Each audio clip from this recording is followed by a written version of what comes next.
এই নবীকে যখন হযরত সালমান ফারসি রাদিয়াল্লাহু তাআলা দেখতে পেলেন, সালমান বলে, আমি যখন রাসূলকে দেখলাম তখন মনের সমস্ত কষ্ট যাতনা সব কিছু অন্তর থেকে বেরিয়ে গেল।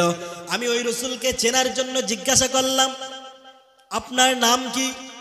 তখন আপনি বলেছিলেন, আমার নাম মুহাম্মদ। মনের ভিতরে একটু শান্তি পেলাম, কিন্তু ওই পাদ্রীর দেওয়া তিনটি আলামত নমুনা আমি দেখতে চাই।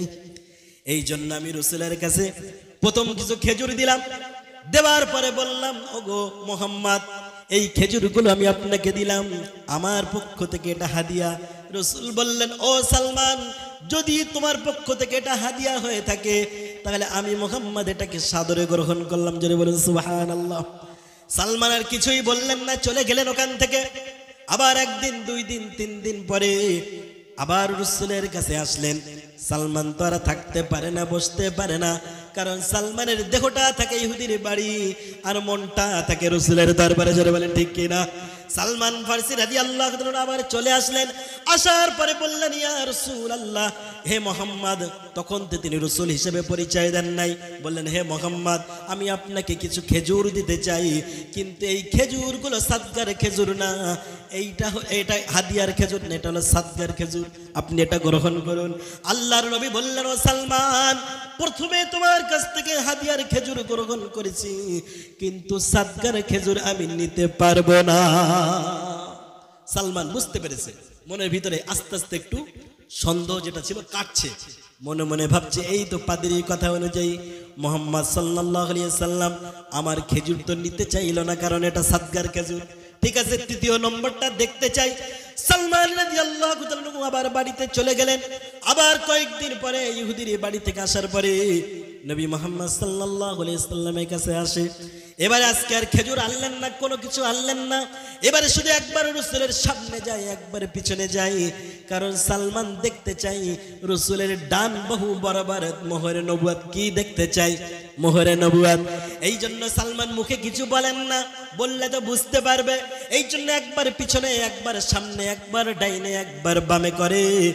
সালমান রাদিয়াল্লাহু তাআলা আনহুর এই দৃশ্য দেখে আল্লাহর নবী বললেন, ও সালমান, আমি সত্য নবী না মিথ্যা নবী তোমার সন্দেহ হয়?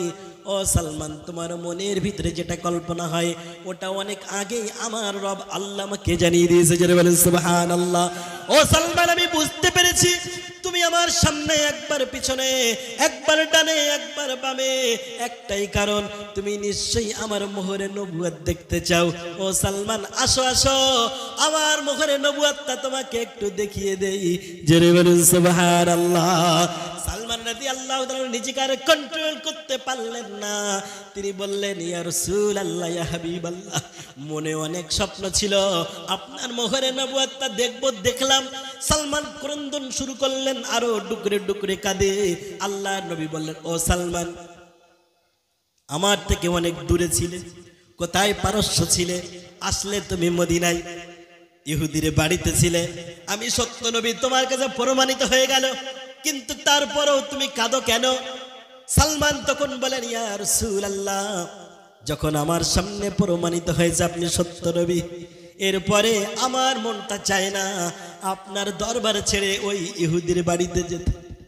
ইয়া রাসূলুল্লাহ, মনটা চায় সারাটি জীবন যদি আপনার পাশে থাকতে পারতাম, আপনার খেদমত করতে পারতাম, তাহলে আমি সালমান, আমার জীবনটা ধন্য হয়ে যেত। রাসূল যেতে মন চায় না। আল্লাহর নবী বললেন, ও সালমান, শোনো শোনো, এটাই যদি হয় তোমার মনের তামান্না, বাসনা, কামনা, তাহলে তুমি ইহুদির কাছে চলে যাও, ইহুদিকে বলো আমি মুহাম্মদ ইহুদির থেকে তোমাকে মুক্ত করতে চাই। সালমান বললেন, ইয়া রাসূলুল্লাহ, কি দিয়ে মুক্ত করবেন?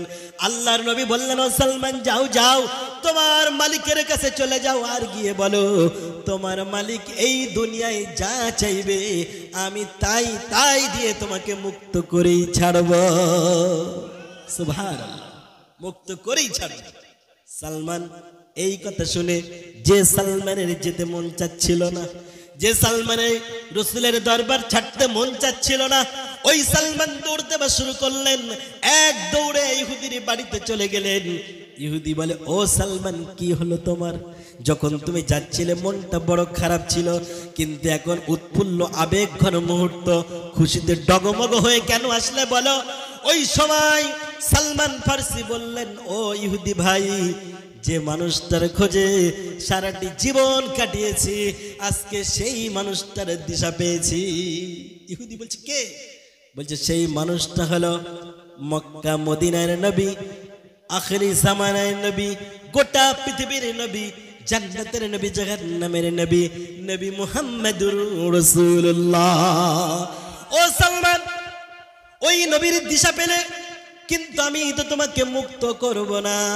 সাথে সাথে সালমান বলল, ও ইহুদি মালিক ভাই, শোনো, আমার নবী বলেছে তুমি যা চাও তোমাকে তাই দেবে, তাই দিয়ে তোমার কাছ থেকে মুক্ত করতে চাই। ঠিক আছে, আপনারা কি বিরক্ত হচ্ছেন?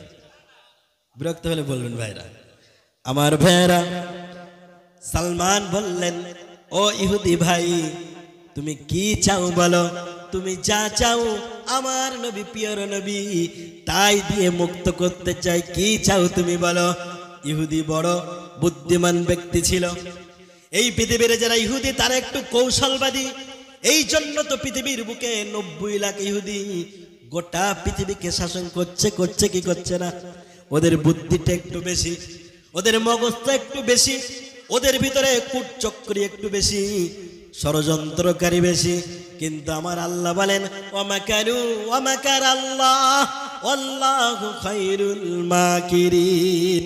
আমার আল্লাহ বলেন, কাফেররা, অবিশ্বাসীরা চক্রান্ত করে, আর আমি আল্লাহ কৌশলকারী, আমি হলাম সর্বোত্তম কৌশলী। জোরে বলেন সুবহানাল্লাহ। ইহুদি তখন বলে দিল, সালমান, তোমার নবীকে বলো। ইহুদি মনে মনে ভাবলো, আমি কি চাইবো নবী মুহাম্মাদের কাছে? যা চাইবো হয়তো দিয়ে দেবে, কারণ ইহুদি জানতো ইনি হলেন আখিরি নবী। কিন্তু একটু সন্দেহ ছিল। কি ছিল? একটু সন্দেহ ছিল।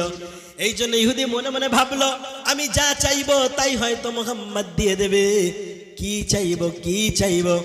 2 দিন সময় নিল। আমার ভাইয়েরা, 2 দিন যখন সময় পেরিয়ে গেল, সালমান বলে, ও আমার মালিক ভাই ইহুদি, বলো তুমি কি চাও, কি চাও বলো।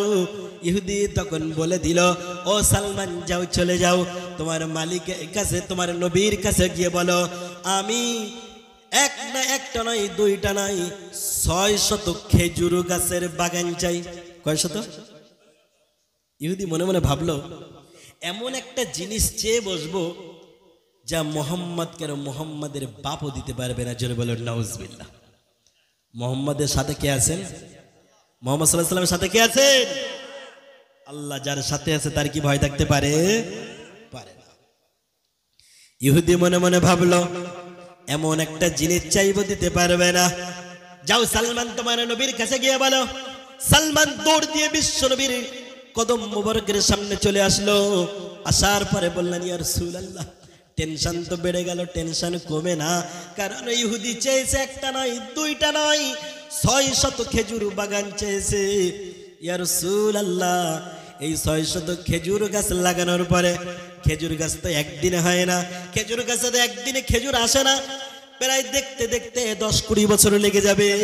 আর অতদিন আমি সালমান আপনার বিরহের যন্ত্রণা সহ্য করতে পারবো না। ইয়া রাসূলুল্লাহ, কি করবো এখন আমি? আল্লাহর নবী মৃদু হেসে বললেন, সালমান, টেনশন করো না, টেনশন করো না, যাও যাও, ইহুদির কাছে গিয়ে বলো, ইহুদিকে খেজুরের আটি সংগ্রহ করতে বলো। অমুক দিনে অমুক সময়ে আমি গিয়ে ইহুদির দেখানো বাগানে, ইহুদির দেখানো জমিতে, ইহুদির দেওয়া খেজুরের আটি লাগাইয়া তাতে গাছ বানাইয়া তোমাকে মুক্ত করেই ছাড়ব। আরো জোরে বলুন সুবহানাল্লাহ। আমার প্রিয় ভাইয়েরা, সালমান শুধু দৌড়ায়, একবার ইহুদির বাড়ি, একবার রাসূলের বাড়ি। কোনো কিছু পাওয়ার আশা থাকলে দৌড়াতে কি কষ্ট হয়? কষ্ট হয় না। আমার ভাইয়েরা, মেম্বার বলেছে এই ফর্মটা ফিল আপ করতে পারলে আপনাকে একটা আবাস যোজনার ঘর দেবে। কত জায়গায় দৌড়াতে হয় একটা ঘরের জন্য। আমার ভাইয়েরা, এদিকে লম্বা করবো না, দেখতে দেখতে আমার সময় পেরিয়ে গেল। প্রিয় ভাইয়েরা, সালমান এবার গিয়ে বলেন, ও ইহুদি ভাই, কি চাই বলো। রাসূল বলেছেন, তুমি খেজুরের আটি সংগ্রহ করো, আর ওই 600 বাগান লাগানোর জন্য একটা জমি প্রস্তুত করো, আমার নবী অমুক দিনে তার সাহাবাদেরকে নিয়ে এসে তোমার ওই দেওয়া আটিগুলো থেকে খেজুর বাগানের ব্যবস্থা করবে। সুবহানাল্লাহ। ইহুদি মনে মনে ভাবছে, হারে আমি বললাম, এমন একটা শর্ত দিলাম, আখেরি নবী মোহাম্মদ এতেও রাজি হয়ে গেল, হয়তো এটা হয়েই যাবে। ইহুদি তখন মনে মনে পরিকল্পনা করছে যে এমন কিছু একটা করব যাতে করে নবী মোহাম্মদ ওই আটি দিয়ে আর খেজুর গাছ তৈরি করতে পারবে। আমার প্রিয় ভাইয়ের ইতিহাস সাক্ষী, ইহুদি তখন বলে দিল, যাও সালমান তোমার নবীকে বলে দাও অমুক দিনে আসতে। আল্লাহর নবী সালমানকে সাথে নিয়ে অমুক দিনে আসবেন। নির্ধারিত দিনে, নির্দিষ্ট দিনে আসরের নামাজের পরে বিশ্বনবী সাহাবায়ে কেরামদেরকে নিয়ে আস্তে আস্তে হাঁটতে হাঁটতে ইহুদির বাড়ির দিকে রওনা দিয়েছে। আমি ঘটনা লম্বা সংক্ষেপে বলি আমার ভাইয়েরা। ইহুদি তখন মনে মনে ভাবে, আমি এই খেজুরের আটিগুলো এমন ভাবে বানিয়ে দেব যাতে করে ওই আটি দিয়ে কোনোদিন আর খেজুরের গাছ হবে না। ইহুদি পরিকল্পনা করে একটা উনুন তৈরি করলেন, উনুনের ওপরে একটা পাতিল দিলেন। পাতিল বোঝেন তো? হাড়ি হাড়ি পাতিল দিলেন। ওই পাতিলের ভিতরে খেজুরের আটিগুলো সব দিয়ে দিল, আর উনুনের জালটা ধরিয়ে দিল, আগুন ধরিয়ে দিল। বারংবার খেজুরের আটিগুলো একবার এদিকে একবার ওদিকে নাড়া শুরু করলো। ইহুদি মনে মনে করলো, এই খেজুরের আটিগুলো এমন ভাবে পুড়িয়ে দেব, খেজুরের আটির ভিতরে মাছ নষ্ট করে দেব, আর এই পুড়ে যাবা খেজুরের আটি থেকে মোহাম্মদ কোনোদিন গাছ তৈরি করতে পারবে না। এটা ছিল ইহুদির পরিকল্পনা। কিন্তু আমার আল্লাহর পরিকল্পনাটা দেখুন আমার ভাইয়েরা। ইহুদি যখন খেজুরের আটি এগুলো পুড়িয়ে দিল, ইহুদি মনে মনে খুব খুশি। আমার রসুল চলে এলো, রসুলকে দেখে ইহুদি আরো হাসে। কারণ ইহুদি বলে, ও নবী মুহাম্মদ, মনে মনে বলে, ও নবী মুহাম্মদ, তুমি যে ভণ্ড নবী, আজকে আমি এটাকে প্রমাণ করেই ছাড়বো। তুমি পারবে না আমার কাছ থেকে সালমানের মতো নম্র ভদ্র কোনো একজন গোলামকে তুমি মুক্ত করতে পারবে না। কারণ খেজুরের আটিগুলো আমি এমন ভাবে পুড়িয়েছি, ওইগুলো থেকে কোনোদিন গাছ পরিণত হবে না। আমার প্রিয় ভাইয়েরা, আল্লাহর নবী খেজুরের আটিগুলো নিলেন, হাতে নেওয়ার পরে বুঝতে পারলেন এই খেজুরের আটিতে ইহুদি কারসাজি করেছে। কি করেছে? কারসাজি করেছে। আল্লাহর নবী মিসকে হাসি দিয়ে বললেন, ও ইহুদি ভাই, চলো চলো তোমার নির্ধারিত জমিনে চলো। নির্দিষ্ট জমিনে চলে গেল। ইহুদির মনটা খারাপ। আহারে, মোহাম্মদ কি খেজুরের আটি দিকে বুঝতে পারে নাই যে আমি এগুলো পুড়িয়ে দিয়েছি। ইহুদি মনে মনে টেনশন করে।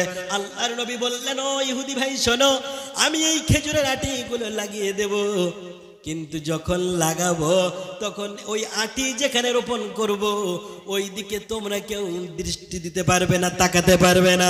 খেজুরের আটি যখন সব লাগানো হয়ে যাবে তখন তোমরা ওই দিকে তাকাবে, তার আগে কেউ তাকাতে পারবে না। সালমান খেজুরের আটি দেখলেন, আটি দেখলেন পোড়া। সালমানের মনটা খারাপ হয়ে গেল। মনে মনে ভাবছে, এই আটি দিয়ে কেমনে গাছ তৈরি হবে। আমার ভাইয়েরা, সাহাবায়ে কেরাম দেখে রসুল সারিবদ্ধ করে দাঁড় করিয়ে দিলেন, লাইন দিয়ে দাঁড় করিয়ে দিলেন, আর বলে দিলেন, ও আমার সাহাবারা শোনো, আমি আটিগুলো মাটিতে লাগিয়ে দেব, আর তোমরা ওটা মাটি দিয়ে ঢেকে দেবে, কেউ তাকাবে না। সাহাবায়ে কেরাম বলেন, ইয়া রাসূলুল্লাহ, লাব্বাইক, ঠিক আছে, কোনো চিন্তা নাই। আল্লাহর নবী প্রত্যেকটা আটি খেজুরের বিচিগুলো হাতে নিলেন, নেবার পরে মুখের একটু একটু করে খেজুরের আটিতে লালা লাগিয়ে দেন। জোরে বলেন সুবহানাল্লাহ। রসুলের লালা তার ক্ষমতা আছে না নাই? আমাদের মুখের লালা হাতে লাগাবেন, নাক ঠেকাবেন, দুর্গন্ধের চোটে আপনার নিজের মুখের লালা নাক থেকে সরিয়ে নিতে বাধ্য। জোরে বলেন ঠিক না? কিন্তু রসুলের মুখের লালা এমন, যেখানে পড়ে সেটা মেশকে আম্বরের থেকে সুগন্ধে পরিণত হয়ে যায়। সুবহানাল্লাহ, কত জাদু রসুলের মুখের লালায়! আল্লাহ এমন শক্তি দিয়েছেন। একজন সাহাবী যুদ্ধের ময়দানে যুদ্ধ করতে করতে কাফেরদের তরবারির আঘাতে তার একটা চোখ উপড়ে গিয়েছে, মাটিতে পড়ে গিয়েছে। ওই সাহাবী উপরানো চোখ নিয়ে, চোখের ভিতর দিয়ে রক্ত ঝরছে, আর ওই উপরানো চোখটা হাতে তুলে রসুলের কাছে নিয়ে এসেছে। নিয়ে এসে বলছি, ইয়া রাসূলুল্লাহ, যুদ্ধের ময়দানে আমার চোখটা শহীদ হয়েছে। এই চোখটা তো ভালো দেখি না, যে চোখটায় ভালো দেখতাম সেটা কাফেরদের তরবারির আঘাতে চোখটা উপরে নিচে পড়ে গিয়েছে। আল্লাহর নবী বলছেন আমি কি করব? সাহাবী বলছেন ইয়া রাসূলুল্লাহ, আমি জানি আপনার মুখের লালায় অনেক শক্তি আল্লাহ দিয়েছে, সুবহানাল্লাহ, আপনি একটু লালা লাগিয়ে দেন। আল্লাহর নবী বলছেন এ সাহাবী, তোমার চোখ শহীদ হয়েছে, ওই চোখের বিনিময়ে আল্লাহ তোমাকে জান্নাত দেবে, সুবহানাল্লাহ, তুমি কি খুশি নয়? ওই সাহাবী বললেন ইয়া রাসূলুল্লাহ, চোখের বিনিময়ে আল্লাহ আমাকে জান্নাত দেবেন, অবশ্যই আমি খুশি, কিন্তু এই চোখ হারানোর শোকে আমি রসুলকে দেখতে পাবো না। দুনিয়ায় বেঁচে থাকবো কিন্তু রসুলের পাশে ঘুরবো, কিন্তু রসুলকে দেখতে পাবো না, এর মতো কষ্ট আর হয় না। ইয়া রাসূলুল্লাহ, এই কষ্ট আমি সহ্য করতে পারবো না, আপনি আমার জন্য এমন কিছু করুন যাতে আমি জান্নাতেও যেতে পারবো আর রসুলকেও দুনিয়ায় নয়ন ভরে একটু দেখতে পারবো। আল্লাহর নবী বললেন ও আমার সাহাবী, শোনো শোনো, এই যদি হয় তোমার মনের তামান্না, এই যদি হয় তোমার মনের আশা, তোমার চোখটা আমার হাতে দাও। আল্লাহর নবী উপরানো চোখটা নিয়ে মুখের লালা লাগিয়ে দিলেন আর ওই সাহাবীর উপরানো চোখের জায়গা আস্তে করে লাগিয়ে দিলেন। আমার ভাইয়েরা, লোহার পাশে যেমন চুম্বক রাখলে লোহাটাকে চুম্বক টেনে নেয়, ওই সাহাবী বলেন রসুল আমার উপরানো চোখটা মুখের সামনে যখন ধরল, সাথে সাথে ওই উপরানো চোখটা জায়গা মতো লেগে গেল। জোরে বলুন, আর জোরে বলুন সুবহানাল্লাহ। ওই সাহাবী বলেন এ আমার ভাইয়েরা, শোনো শোনো, আমি এই চোখটা আগে যেমন দেখতাম, রসুলের ওই মুখের লালা লাগানোর পরে আমি বুঝতে পেরেছি ওই চোখের জ্যোতি আগের থেকে 1000 গুণ বেড়ে গিয়েছে। রসুলের মুখের লালার ক্ষমতা এত বেশি। সালমান দেখলেন আল্লাহর নবী করলেন কি, মুখের লালা খেজুরের আটিতে লাগিয়ে নিলেন, লাগানোর পরে বন্ধু লোক না, ওর নির্ধারিত টাইমে তুলবো। আমার প্রিয় ভাইয়েরা, আল্লাহর নবী করলেন কি, মুখের লালাগুলো খেজুরের আটিতে লাগিয়ে দিলেন আর সাহাবায়ে কেরামদেরকে বললেন ও আমার সাহাবারা, খেজুরের আটি আমি রোপণ করে দিলাম, এই খেজুরের বীজতে তোমরা মাটি চাপা দিয়ে দাও, কিন্তু কেউ পিছনের দিকে তাকাবে না। মনে আছে তো আমার ভাইয়েরা? আমার প্রিয় ভাইয়েরা, আল্লাহর নবী খেজুরের আটিগুলো লাগালেন, মুখের লালা লাগিয়ে দিলেন, সাহাবায়ে কেরাম মাটি চাপা দিলেন, লাগাতে লাগাতে দেখা গেল একটা নয় দুইটা নয় 600 খেজুরের আটি সব রোপণ করা হয়ে গেল। আল্লাহর নবী ইহুদিকে ডাক দিয়ে বললেন, ইহুদি এতক্ষণ পিছনে তাকাতে দেই নাই, আমি রসুল অর্ডার দিয়ে দিলাম, এবারে তোমরা সকলে মিলে খেজুরের আটির দিকে একটু দৃষ্টি দেখো, দৃষ্টি দিয়ে দাও। আমার ভাইয়েরা, সালমান বলেন ইয়া রাসূলুল্লাহ, কতই না সুন্দর দিন ছিল, আমরা যখন পিছনে তাকালাম আমরা দেখলাম ওই পোড়া পোড়া পোড়া খেজুরের আটি থেকে আমার আল্লাহ আস্তে আস্তে বড় বড় গাছে পরিণত করে দিয়েছে। জোরে বলুন সুবহানাল্লাহ। আমার প্রিয় ভাইরা, হযরত সালমান বলেন আমি ওই দৃশ্য দেখে খুশি হয়ে গেলাম। ইহুদি বলল ইয়া রাসূলুল্লাহ, ইয়া হাবিবাল্লাহ। ইহুদি আর নবী বলে না, মোহাম্মদ বলে না, কি বলে এবার? ইয়া রাসূলুল্লাহ। ইয়া রাসূলুল্লাহ মানে কি? আল্লাহর রসুল। ইহুদি মনে মনে মেনে নিয়েছে। ইহুদি বলছে ইয়া রাসূলুল্লাহ, ইয়া হাবিবাল্লাহ, মক্কার মানুষ আপনাকে পাগল বলতো, আপনাকে জাদুকর বলতো। কি বলতো রসুলকে? পাগল, জাদুকর। এই জন্য কবি কত সুন্দর করে বলে, কেউ বা বলে পাগল তুমি, কেউ বা বলে জাদুকর, আর আমি আল্লাহ ঘোষণা দিলাম নবী তুমি হলে বিশ্ব পয়গম্বর। জোরে বলেন ঠিক কিনা? পৃথিবীর মানুষ তোমাকে পাগল বলতে পারে, পৃথিবীর মানুষ তোমাকে জাদুকর বলতে পারে, কিন্তু আমি আসমানের মালিক ঘোষণা দিলাম তুমি হলে আখিরি নবী, তুমি হলে বিশ্ব পয়গম্বর। ইহুদি বলে ইয়া রাসূলুল্লাহ, ইয়া হাবিবাল্লাহ, মক্কার মানুষ আপনাকে পাগল বলতো, আপনাকে জাদুকর বলতো, কিন্তু আমি আজকে বুঝতে পেরেছি আপনি দুনিয়ার কোনো সাধারণ মানুষ না, আপনি হলেন আখিরি জামানার নবী। ইয়া রাসূলুল্লাহ, সালমানকে একা নিয়ে গেলে চলবে না, সালমানকে আপনাকে কাছে একা দিতে চাই না, বরং সালমানের সাথে সাথে আমি ইহুদি, আমাকেও আপনার খাদিম বানায় নিন। জোরে বলুন, আরো জোরে বলুন সুবহানাল্লাহ। এবারে সালমান মুক্ত হয়ে গেল। এবারে দেখা গেল ইহুদি সালমানের সাথে সাথে রসুলের বাড়ি চলে আসলো।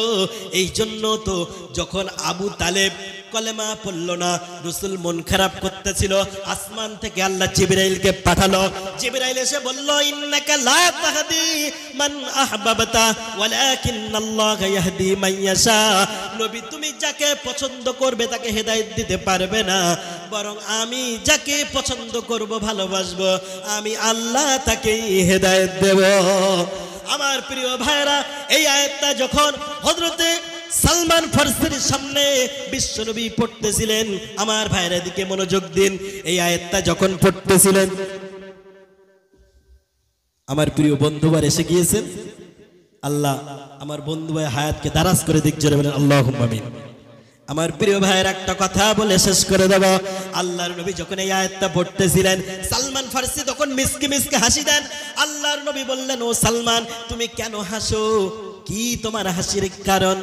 আল্লাহ আমাকে হেদায়েতের দায়িত্ব দেন নাই, আল্লাহ হেদায়েতের দায়িত্ব নিজের কাছে রেখেছেন, এতে কি তুমি খুশি নাকি?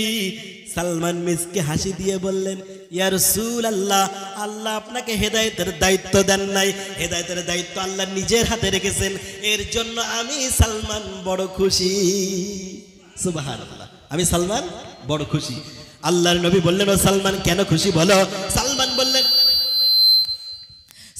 বললেন, ইয়া রাসূলুল্লাহ, আল্লাহ যদি নিজের হাতে হেদায়েতের দায়িত্ব না রেখে আপনাকে দিয়ে দিতেন, তাহলে আপনি ওই দায়িত্ব পাওয়ার পরে প্রথমে আপনার আত্মীয় স্বজনদেরকে হেদায়েত দিতেন, যারা বলে ঠিক কিনা?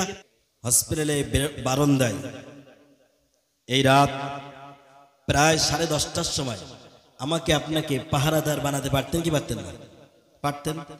আল্লাহ সেটা না করে, রহম করে, করুণা করে, দয়া করে এখানে যে বসার সুযোগ করে দিয়েছেন, এর জন্য আমরা বেজার না খুশি? অল্প না বেশি? বেশির মতো করে একটু জবান খুলে পড়ুন আলহামদুলিল্লাহ।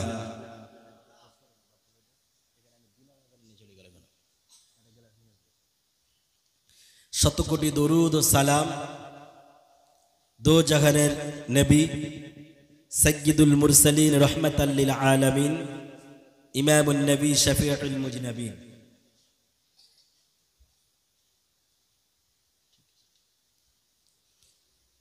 যে রাসূলের মাধ্যমে আজকে আমরা ইসলাম পেয়েছি সহজ ভাষায়, যে রাসূলের ঘাম ঝরানো, রক্ত ঝরানো প্রচেষ্টার মাধ্যমে ইসলামে সুযোগ আমরা পেয়েছি, ঠিক না ভাইরা? যে রাসূলের সুপারিশবিহীন দুনিয়ার কোনো ডাক্তার, মাস্টার, হাজী সাহেব, গাজী সাহেব, উকিল, ব্যারিস্টার, সাদা কালো, কানা খোড়া, আরবি, আজামি, বাঙালি, বিহারি, যত ধর্মের, যত বর্ণের, যত শ্রেণীর মানুষ আছে, যার সুপারিশবিহীন কেউ জান্নাতে যেতে পারবে না। যার হাতে হাউজে কাউসারে পানি না পান করলে কারোর পিপাসা মিটবে না। আর একবার যদি পান করে হাসরে মিজানে ফুলসরাতে আর পিপাসা লাগবে। সেই নবীর প্রতি জীবনের সমস্ত ভালোবাসা একত্রিত করে, স্ত্রীর ভালোবাসা, সন্তানের ভালোবাসা, সম্পদের ভালোবাসা, দুনিয়ার মোহ, সব ভালোবাসা একত্রিত করে একটু দরুদ পড়তে পারবো? পারবো তো ইনশাআল্লাহ? সবাই আমার সাথে সাথে পড়ুন সাল্লাল্লাহু আলাইহি ওয়াসাল্লাম। সম্মানিত ভাইয়েরা, আজ আমি আলোচনা করতে করতে প্রথমে একটি আয়াত পড়েছি। আল্লাহ তাআলা রব্বুল আলামিন বলেন, ওয়ামা আরসালনাকা ইল্লা রাহমাতাল লিল আলামিন। জোরে বলেন আল্লাহু আকবার।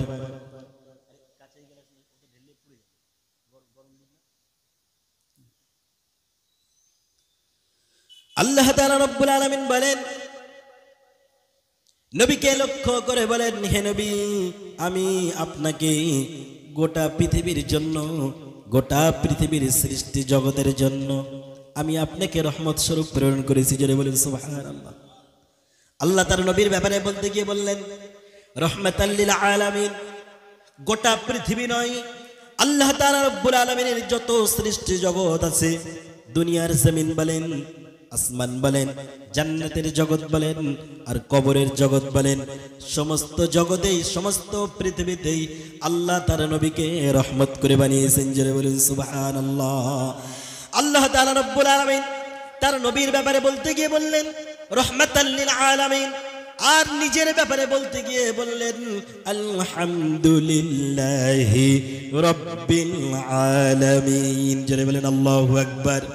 আল্লাহ তাআলা রব্বুল আলামিন তিনি বললেন সমস্ত প্রশংসা সেই আল্লাহর, যিনি হলেন গোটা সৃষ্টি জগতের রব, যিনি গোটা সৃষ্টি জগৎকে সৃষ্টি করেছেন। আমার ভাইরা, এর অর্থ বোঝা গেল কি? একটুখানি ভাবেন। জীবনে তো অনেক কথা শুনেছেন, একটুখানি শোনেন। আল্লাহ তাআলা রব্বুল আলামিন বুঝিয়ে দিলেন, আমি যেখানে রব্বুল আলামিন, আমি যে জগতের রব, আমার নবী হলেন সেখানে রহমাতাল লিল আলামিন, আমার নবী সেখানে সমস্ত সকলের জন্য রহমত। জোরে বলেন সুবহানাল্লাহ। তাহলে আল্লাহ যেখানে সৃষ্টিকর্তা, আমার নবী সেখানে রহমত।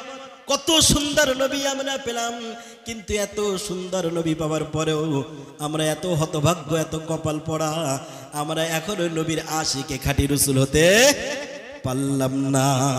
কারণ আমরা মুখে মুখে বলি রাসূল তোমাকে বড় ভালোবাসি, মুখে মুখে বলি রাসূল তোমার আদর্শ মানি, কিন্তু মাথা থেকে দেখলে পায়ের নখ পর্যন্ত রাসূলের কোনো আদর্শ নাই। অনেক মানুষ এমন আছে নামাজ পড়ে মসজিদে, যতক্ষণ মসজিদের ভিতরে থাকে নামাজে ভিতরে রাসূলের সুন্নাত মানল, মুখের ভিতরে রাসূলের সুন্নাত মেনে নিল, পোশাকে রাসূলের সুন্নাত মেনে নিল, কিন্তু এই মসজিদের ভিতর থেকে রাসূলের আদর্শ তার সাংসারিক জীবনে আর নিয়ে গেল না। জোরে বলেন ঠিক কিনা? স্ত্রীর সাথে এমন আচরণ করে, দেখলে বোঝা যায় ওখানে কোনো রাসূলের আদর্শ নাই। অর্থনীতি জীবনে কোনো রাসূলের আদর্শ নাই, সাংসারিক জীবনে নাই, পারিবারিক নীতিতে নাই, সমস্ত জায়গায় রাসূলের আদর্শ নাই। ওই মানুষগুলো যদি বলে রাসূল তোমাকে বড় ভালোবাসি, রাসূল বলবে এই রকম ভালোবাসার কোনো দরকার নাই। আমার প্রিয় ভাইরা, এই পৃথিবীর বুকে যারা আছে, খ্রিস্টানদের জিজ্ঞাসা করবেন কাকে ভালোবাসেন, খ্রিস্টানরা বলবে আমরা গডকে ভালোবাসি। এই পৃথিবীর হিন্দু ভাইদের ডেকে বলবেন তুমি কাকে বেশি ভালোবাসো বলো, ওই হিন্দু ভাই তখন বলবে আমি ভগবানকে ভালোবাসি। এমনি করে যদি মুসলমানদেরকে ডেকে ডেকে জিজ্ঞাসা করা হয় ও আব্দুল্লাহ, ওবাইদুল্লাহ, কালিমুল্লাহ বলো তুমি কাকে বেশি ভালোবাসো, সে বলবে আমি আমার আল্লাহকে ভালোবাসি। বলবে কি বলবে না? আমার ভাইরা, পৃথিবীর মানুষ এমন দাবি করতে পারে, কিন্তু আমার আল্লাহ তাআলা রব্বুল আলামিন বললেন ও পৃথিবীর মুসলমান তোমরা শুনে নাও, আমি আল্লাহ আমাকে ভালোবাসা লাগবে না, যদি তোমরা একটা কাজ করতে পারো আমি আল্লাহ নিজেই তোমাদেরকে ভালোবাসবো। জোরে বলুন সুবহানাল্লাহ। কাজটা কি বলে দেই? বলে দেই কাজটা ভাইরা? আপনারা আওয়াজ শুনছেন তো? ওয়াজের মধ্যে যদি মনোযোগ অন্যদিকে থাকে তাহলে সেটা ওয়াজ শোনা হবে না, আওয়াজ শোনা হবে। কি হবে? আওয়াজ। এই আওয়াজ শুনে বাড়ি যাবেন, এতে কোনো লাভ হবে না। এবং এই ওয়াজ শুনতে শুনতে আপনার মনোযোগ যদি এদিকে ওদিকে যায়ও, এতে বিপদ আছে না নাই? এক জায়গায় একবার আলোচনার মধ্যে দিয়ে কালেকশন করা হচ্ছিল, করতে করতে বলা হলো এখানে সৌভাগ্যশীল বান্দা কে আছে যে 10,000 টাকা মাদ্রাসার জন্য নাম লেখাবে। রাত মনে করেন তখন রাত 12টা, রাত 12টার সময় মাদ্রাসার জন্য চাঁদা তোলা হচ্ছে। এই ওয়াজ শোনার পরে শুধু বলা হয়েছে 10,000 টাকা কে দান করবেন একটুখানি হাত তুলে দাঁড়ান। একজন ব্যক্তি ঘুমিয়ে ঘুমিয়ে ওয়াজ শুনছিল, সে ওই প্রথম কথাটা শুনতে পায়নি যে 10,000 টাকা কে দান করবে। সে শুনতে পেয়েছে হাত তুলে দাঁড়ান। যেই শুনেছে হাত তুলে দাঁড়ান, ঘুমের ভিতরে ঘুমতে ঘুমাতে যেই শুনেছে উঠে দাঁড়িয়ে পড়েছে। যেই দাঁড়িয়ে পড়েছে বক্তা বলছে ওই তো ভাইয়ের নামটা লিখে নেন, ভাই 10,000 টাকা। জোরে বলেন মারহাবা। এই কথাটা যেই ওর কানে গিয়েছে, ও মনে করছে আমাকে উঠে দাঁড়াতে বলল, আমি দাঁড়ালাম আর আমার নামে 10,000 টাকা। ও ভয়ে কাঁপতে কাঁপতে চোখ ডুলতে ডুলতে আবার বসে পড়েছে। কথা কি বোঝা যায়? বোঝা যায়নি? আসলে ও তো ঘুমেই ঘুমেই ওয়াজ শুনছিল, মনোযোগ ছিল না। এই জন্য প্রথম কথাটা শুনতে পায় না, দ্বিতীয় কথাটা শুনেছে। আমি বলতেছিলাম ভাইরা, যদি মনোযোগ না থাকে এইভাবে ওয়াজ না শুনে আওয়াজ শুনলে বিপদ বাড়বে না কমবে? আপনারা কি বিপদ বাড়াতে চান? নিশ্চয়ই না। আমার প্রিয় ভাইরা, আল্লাহ তাআলা রব্বুল আলামিন তার নবীকে ডেকে বললেন, কুল, নবী আপনি বলে দিন, ইন কুনতুম তুহিব্বুনাল্লাহ ফাত্তাবিউনি ইউহিব্বুকুমুল্লাহ। আল্লাহ তাআলা রব্বুল আলামিন তার নবীকে ডেকে বললেন, নবী আপনি বলে দিন, আপনার উম্মতদেরকে বলে দিন, যদি তোমরা আল্লাহকে ভালোবাসতে চাও, ইউহিব্বুকুমুল্লাহ, যদি তোমরা কুল ইন কুনতুম তুহিব্বুনাল্লাহ, যদি তোমরা আল্লাহকে ভালোবাসতে চাও তাহলে শোনো, ফাত্তাবিউনি, আমি নবী আমার অনুসরণ করো। কার অনুসরণ করতে হবে? নবী। নামাজ পড়ছেন মসজিদে, মাথায় একটা নামাজের টুপি, তেল বিক্রি করছেন, তেলে ভেজাল মেশাচ্ছেন, রাসূলের আদর্শ কি থাকবে? থাকবে না। নামাজ পড়ছেন মসজিদে, আপনি যে দলই করেন মনে মনে করছেন যে আমার দলটাই খাঁটি দল, দুনিয়ার আর যত দল আছে সব বেঠিক দল, জান্নাতে আমি একা যাব। কি যাব? আমরা যেটা করি এটাই ঠিক, ওরা যেটা করে ওটা ভুল, জান্নাতে একা যাব। এটা কি রাসূলের আদর্শ হতে পারে? পারে? জান্নাত অনেক বড়, যাকে দুনিয়ার সবচেয়ে ছোট জান্নাত দেওয়া হবে, এই দুনিয়া থেকে 10 গুণ বড় জান্নাত তার দেওয়া হবে। জোরে বলেন সুবহানাল্লাহ। এত বড় জান্নাতে আমরা কেউ কি একা যেতে চাই? ওই জান্নাতে আহলে হাদিস থাকবে, ওই জান্নাতে ফুরফুরার ভাইয়েরা থাকবে, ওই জান্নাতে তবলিগের ভাইয়েরা থাকবে, ওই জান্নাতে জামাত ইসলামের ভাইয়েরা থাকবে, ওই জান্নাতে সমস্ত পৃথিবীর মুসলিম যারা ঈমানদার তারা সব ওই জান্নাতে থাকবে। আল্লাহ যদি ওই জান্নাতে আহলে হাদিসদের মধ্যে থেকে কাউকে জান্নাতে দেয়, আল্লাহ যদি ওই জান্নাতের ভিতরে জামাত ইসলামদের মধ্যে থেকে কাউকে জান্নাতে দেয়, আল্লাহ যদি ওই জান্নাতের ভিতরে ফুরফুরাদের মধ্যে থেকে কাউকে জান্নাতে দেয়, আমরা কি হিংসা করব? আমাদের কি বলার কিছু আছে? আল্লাহ যেখানে সবাইকে জান্নাতে দিতে চান, আমাদের মধ্যে অনেকে এমন আছে যারা মনে করে আমার ঘিটাই খাঁটি ঘি, আমার মধুটাই খাঁটি মধু, অন্যদেরটা ভুল, আমি যেটা করি এটাই ঠিক, অন্যরা যেটা করে ওটা। এই সংকীর্ণ মন মানসিকতা রাসূলের আদর্শ হতে পারে না। রাসূলের আদর্শ পেতে গেলে মনটাকে বড় করতে হবে, প্রশস্ত করতে হবে। রাসূলের আদর্শ শুনুন ভাইরা আমার, আমি বলতেছিলাম রাসূলের আদর্শ যদি আপনি মানতে পারেন, সমস্ত ক্ষেত্রে যদি বিশ্বনবীর সুন্নাতটাকে অ্যাপ্লাই করতে পারেন, লাভটা কি হবে এবারে শুনে নিন। আল্লাহ তাআলা রব্বুল আলামিন বলেন, ও নবী আপনি বলে দিন, মানুষ যখন আপনার ইত্তিবা করবে, অনুসরণ করবে, ওই আপনার ওই অবুজ উম্মতগুলোকে আমাকে ভালোবাসা লাগবে না, বরং আমি আল্লাহ ইউহিব্বুকুমুল্লাহ নিজেই তাদেরকে ভালোবাসবো। জোরে বলেন সুবহানাল্লাহ। আল্লাহ বলছে, নবী তোমার যখন অনুসরণ হবে আমি নিজেই তাদেরকে ভালোবাসবো। এখন প্রশ্ন উঠতে পারে, আল্লাহ যদি আমাদেরকে ভালোবাসে কোনো লাভ কি হবে? লাভ হবে বলে মনে হয়? আমার প্রিয় ভাইয়েরা, গ্রামে একজনের মেম্বারের সাথে একটু খাতির করে দেখবেন, মেম্বারের সাথে একটু সম্পর্কটা গাঢ় করে দেখবেন। মেম্বারের সাথে যখন কোনো মানুষ সম্পর্কটা গাঢ় করে ফেলে, দেখবেন তার এলাকার ভিতরে কোনো সরকারি আবাস যোজনার ঘর আসলে সবার আগে ওই ব্যক্তি পায় কি পায় না? সরকারি ত্রিপল আসলে সবার আগে ওই ব্যক্তি পায়।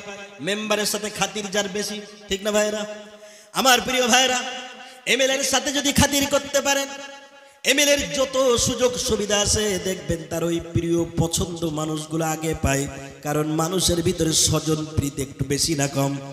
আমার ভাইয়েরা দেখবেন, আরো দেখবেন মসজিদের অনেক ইমাম সাহেব মসজিদ কমিটির সাথে সুসম্পর্ক গড়ে তোলে, কারণ জানে যদি মসজিদ কমিটির সাথে সম্পর্কটা গাঢ় করতে পারি, আমি যত দোষ করি সমস্ত দোষ থেকে মাফ হয়ে যাবে।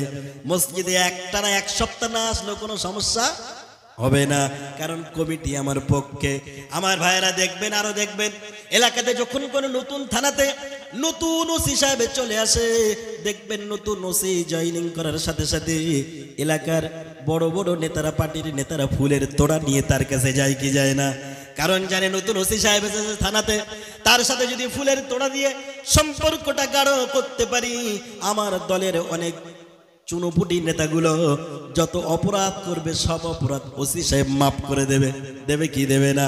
আমার ভাইয়েরা এইবারে চিন্তা করুন, সামান্য ওসি সাহেবের সাথে সম্পর্ক করলে অসংখ্য অপরাধ যদি মাফ হয়ে যায়, সামান্য মেম্বারের সাথে সম্পর্ক গাঢ় করলে আপনার কপালে যদি সবার আগে আবাস যোজনার ঘরটা জুটে যায়, ইমাম সাহেব যদি কমিটির সাথে সম্পর্ক করলে অসংখ্য দোষও মাফ হয়ে যায়, তাহলে যিনি আসমানের মালিক, জমিনের মালিক, চন্দ্র সূর্য গ্রহ নক্ষত্র আসমান জমিন ভূমণ্ডলের মালিক, সেই আল্লাহর সাথে সম্পর্ক গাঢ় করলে কোনো লাভ হবে কি হবে না?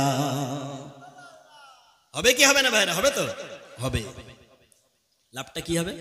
কোরআন থেকে বলে দেই লাভটা। বলে আল্লাহ বলেন, ও পৃথিবীর মানুষরা শোনো, দুনিয়ার মানুষ ভালোবাসলে লাভ তোমাদের এই হয়, কিন্তু আমি আল্লাহ যখন তোমাদেরকে ভালোবাসবো, আর ভালোবাসার কারণ হবে একটাই, যখন তোমরা রাসূলের আদর্শটা জীবনে মেনে নেবে, আমি তখন তোমাদেরকে ভালোবাসবো।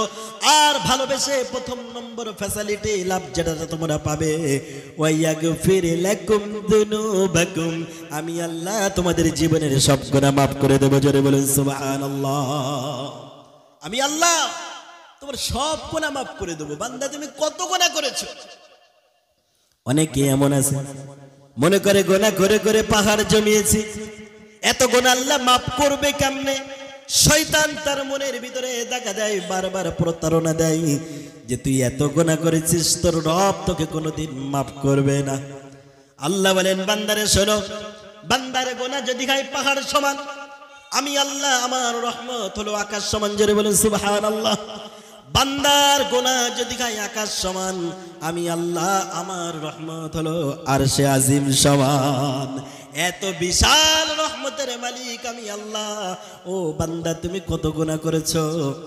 এত গুনাহ করেছো, স্ত্রীর কাছে বলতে পারো না, প্রতিবেশী তোমাকে দেখে ছিছি করে, সারাটি জীবন মদ্যপান করেছো, প্রতিবেশী তোমাকে দেখলে মদ্যপানকারী বলে।